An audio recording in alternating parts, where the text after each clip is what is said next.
എല്ലാവർക്കും നമസ്കാരം. പുതിയൊരു വീഡിയോയിലേക്ക് സ്വാഗതം. ഇന്നത്തെ വീഡിയോയിൽ നമ്മൾക്ക് തിഥികളെക്കുറിച്ച് കുറച്ചുകൂടി പഠിക്കാം. തിഥികൾ 5 തരംതിരിച്ചിട്ടുണ്ട്. അവ യഥാക്രമം നന്ദാതിഥികൾ, ഭദ്രാതിഥികൾ, ജയാതിഥികൾ, റിക്താതിഥികൾ, പൂർണ്ണതിഥികൾ എന്നിങ്ങനെ ആണ്. പ്രഥമ, ഷഷ്ടി, ഏകാദശി ഇവ 3 നന്ദാതിഥികളാണ്. ദ്വിതീയ, സപ്തമി, ദ്വാദശി ഇവ ഭദ്രാതിഥികളാണ്. തൃതീയ, അഷ്ടമി, ത്രയോദശി ഇവ ജയാതിഥികളാണ്. ചതുർത്ഥി, നവമി, ചതുർദശി ഇവ റിക്താതിഥികളാണ്. പഞ്ചമി, ദശമി, വാവ് എന്നിവിടെ പറയുമ്പോൾ അത് പൗർണമിയോ അമാവാസിയോ ആകാം. ഇവ പൂർണ്ണ തിഥികളായിട്ട് നമ്മൾ പറയുന്നു. ഇങ്ങനെ 5 തരത്തിലാണ് തിഥികളെ കാറ്റഗറിയായിട്ട് തിരിച്ചിട്ടുള്ളത്. ഇവ മുഹൂർത്താദി വിഷയങ്ങളിൽ നമ്മൾ വളരെ പ്രധാനമായിട്ട് പരിഗണിക്കാറുണ്ട്. ചില തിഥികൾ ചില കാര്യങ്ങൾക്ക് കൂടുതൽ ഉത്തമമാണ് എന്നൊക്കെ നമ്മൾക്ക് പറയാം. അതിനെക്കുറിച്ച് നമ്മൾക്ക് മുഹൂർത്ത ഭാഗങ്ങളിൽ കൂടുതൽ പഠിക്കാം. ഇപ്പോൾ ഈ 5 തരങ്ങൾ ഉണ്ട് എന്ന് മനസ്സിലാക്കി വയ്ക്കുക.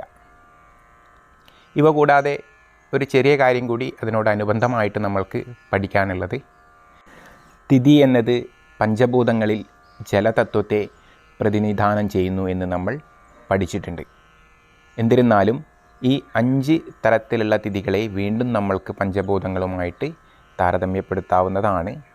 അങ്ങനെ വന്നു കഴിഞ്ഞാൽ നന്ദാതിഥികൾ അഗ്നിതത്വവുമായിട്ട് ബന്ധമുള്ള തിഥികളായിട്ടും, ഭദ്രാതിഥികൾ ഭൂമിതത്വവുമായിട്ട് ബന്ധമുള്ള തിഥികളായിട്ടും, ജയാതിഥികൾ ആകാശതത്വവുമായിട്ട് ബന്ധമുള്ള തിഥികളായിട്ടും, റിക്താതിഥികൾ ജലതത്വവുമായിട്ട് ബന്ധമുള്ള തിഥികളായിട്ടും, പൂർണ്ണതിഥികൾ വായുതത്വവുമായിട്ട് ബന്ധമുള്ള തിഥികളായിട്ടും പറയാം. ഫലപ്രവചനത്തിൽ ഇത് വളരെയധികം ഉപകരിക്കും. പൊതുവേ നമ്മൾ വാരത്തെക്കുറിച്ച് പഠിച്ചു, അതിൽ തന്നെ ഹോരാധിപനെക്കുറിച്ചും പഠിച്ചു. ഒരു വ്യക്തിയുടെ ആരോഗ്യം, ഊർജ്ജസ്വലതയൊക്കെ അതുമായിട്ട് ബന്ധപ്പെട്ട് കിടക്കുന്നു എന്ന് നമ്മൾക്ക് പറയാം. ഇവിടെ തിഥി എന്ന് പറയുമ്പോൾ ജലതത്വം നമ്മുടെ ബന്ധങ്ങൾ, മാനസിക സൗഖ്യം എന്നിവയൊക്കെ അളക്കുവാൻ വേണ്ടി തിഥിയുടെ അധിപനെ നമ്മൾക്ക് ഉപയോഗിക്കാം. തിഥിയുടെ അധിപനെക്കുറിച്ചൊക്കെ നമ്മൾ കഴിഞ്ഞ വീഡിയോയിൽ പഠിച്ചിട്ടുണ്ട്. ജാതകത്തിൽ ഇവ മനസ്സിലാക്കി വയ്ക്കുന്നത് വളരെ നല്ലതായിട്ട് പറയാം. ഇനി വളരെ പ്രധാനപ്പെട്ട ഒരു കാര്യം തിഥിയുമായി ബന്ധപ്പെടുത്തി പറയാനുള്ളത്, തിഥികളുടെ ദേവതകളാണ്. നമ്മൾ നക്ഷത്രങ്ങൾക്ക് ദേവതകളെ പറഞ്ഞിട്ടുണ്ട്, നിത്യയോഗത്തിന് ദേവതകളെ പറഞ്ഞിട്ടുണ്ട്. അതുപോലെ തന്നെ തിഥികൾക്കും ദേവതകളുണ്ട്.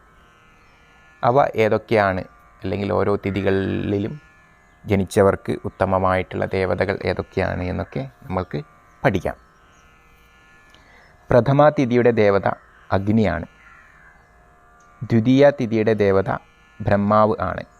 തൃതീയ തിഥിയുടെ ദേവത ഗൗരി. ചതുർത്ഥി തിഥിയുടെ ദേവത ഗണപതി.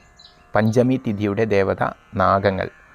ഷഷ്ടിയുടേത് സുബ്രഹ്മണ്യൻ. സപ്തമിയുടേത് സൂര്യൻ. അഷ്ടമി രുദ്രൻ. നവമി ദുർഗ.